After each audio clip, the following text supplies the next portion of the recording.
Hey, I hope you're doing good, whoever you are, wherever you are. I have this suggestion on what to do in the mornings, and I think many people would probably understand the conventional wisdom of like what to do in the morning. Of course, you try to wake up as early as possible. You eat a really healthy breakfast. You do something that can make you feel sharp.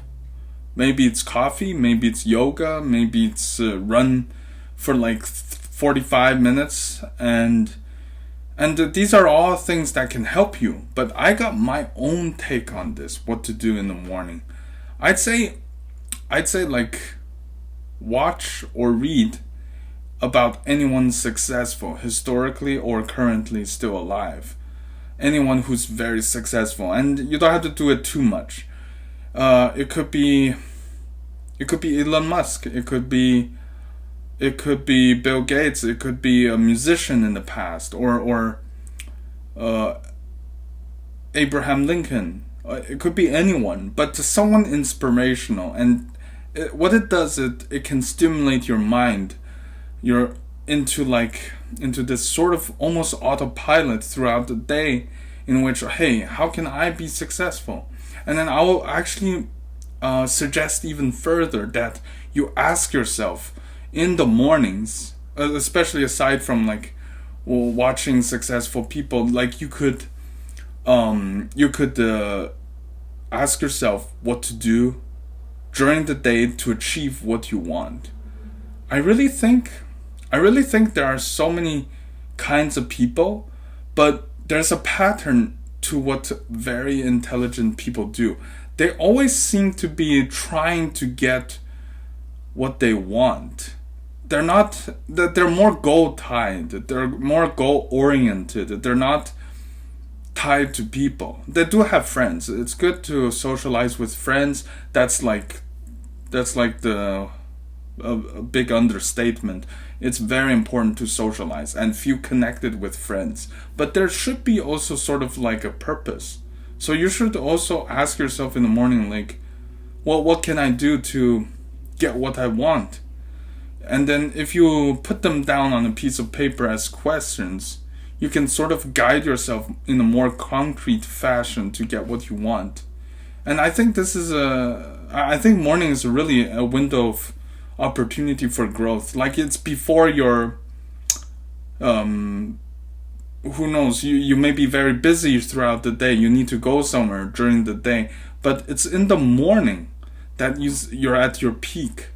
At nighttime, some people are night owls, and that's okay too. They can, if they find they can do something really productive in the middle of the night.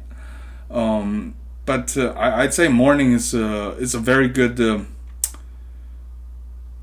placeholder to like start doing what you need to do throughout the day. Like you get what you want. Be more objective.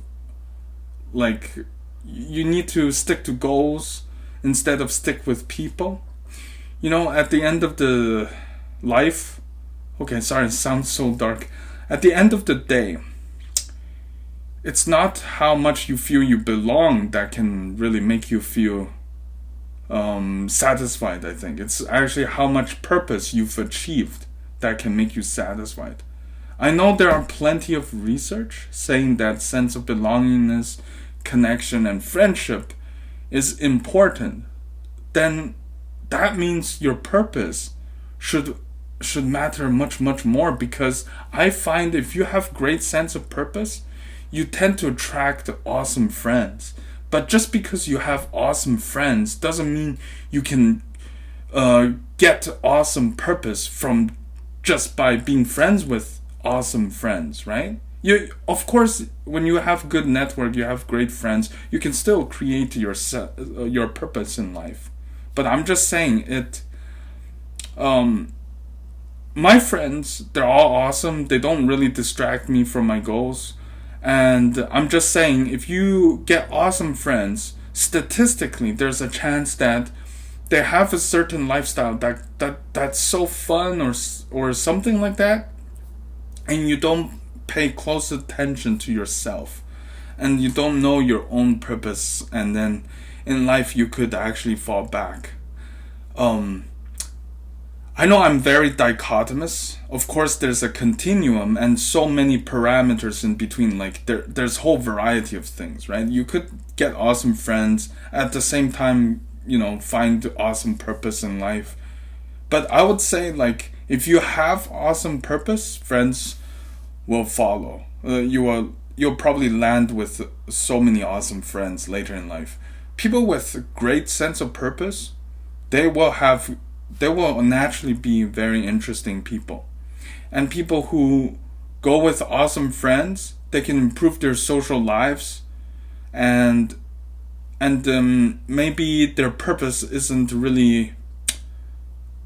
I would argue, I'll take a stab in the dark and say it won't be as good, because, well, I know I'm being subjective, but I feel like if you're very purpose driven, you will attract things in life that you want. You will sort of inch closer to some bigger goals, bigger ambitions. But if you go with awesome friends, your sense of purpose may actually be created on a subconscious level based off of how they view you. I believe it's important in terms of how you view yourself. You know what I mean? So, like, well, I think I've been ranting on this point for quite a bit. I think you follow. But the thing is, when you find yourself thinking about what I said from a logic standpoint, I would advise, like, there in society we are more emphasized to learn first before doing, but it's more of doing first before learning. That's another process in life which is less emphasized, but I believe there is so much power to it. Sometimes you know the saying, like, you fail enough and then you can succeed. That comes from the fact of doing first before you learn. Doing first before you even feel like doing. So, like, and then, going back to what I said, like, in the mornings it's all about, like, finding purpose in life. And then you can read about successful people, or watch a successful, you can watch a documentary of Martin Luther King, maybe. Anything that can stimulate you to, like, you don't have to idolize them, obsess about them. You can, of course. I obsess about certain successful people, and you could obsess about them, but the point is, somehow, like seeing other people demo how they succeed, it kind of creates this sort of blueprint for how you can succeed too. You don't have to copy their methods. Sure, if it's more of a specialized field, you could copy what they do, but I'd say copy the behavior, the motivation, the stories about successful people tend to shed light on how difficult their upbringing was. It could be their environment, could be their anything. Like, it could be the economic status of them, but it can also be like the rags to rich sort of phrase. But guess what? From rich to rich is actually not easy too. You have to maintain wealth, right? So always be open. Keep an eye out on how people do things. Constantly keeps you in the know, right? And then also, like, set goals in the morning, like what you really want, and then keep doing, and then you can learn through trial and error. But the biggest problem is not doing. Like, that's the biggest regret, And I really feel, I suspect successful people like Jeff Bezos, or like so many other people, right? Like, all these people, they don't get satisfied by watching other people succeed, or doing something that's virtual success, like gaming. But gaming is also really fun and very important for cognitive enhancement, for sure. And if you're, like, streaming about it or creating gaming content, that's alright too. But if you're by yourself doing too much of anything is bad, and gaming tends to make you like sleep super late till 4 a.m. Some people do that. None of my friends do that, as far as I know, and that's really good. And like gaming so much, doing one thing so much, that's not good, right? But my point is, watching other people succeed, like the way I myself advised you, like in the morning you read or watch people's success. Don't learn from them, but don't be satisfied. You need to be satisfied by what you do, not what you see other people do, or actually feel like, virtually satisfied. Like, oh my gosh, I'm playing a game. I'm playing Call of Duty. In Call of Duty, I eliminated 5 enemies. Like, I blew them up. I feel so happy. Like, don't be like that. I suspect all these successful people, they're less satisfied by visceral satisfaction. They're more satisfied by what they do. So, yeah, maybe I didn't. Well, if you really think about it, if I'm easily satisfied, I will not aim high. And gaming itself, it can increase your dopamine and make you sort of fake think you accomplished things, but you didn't. But of course, I'm not anti-game, just to be clear.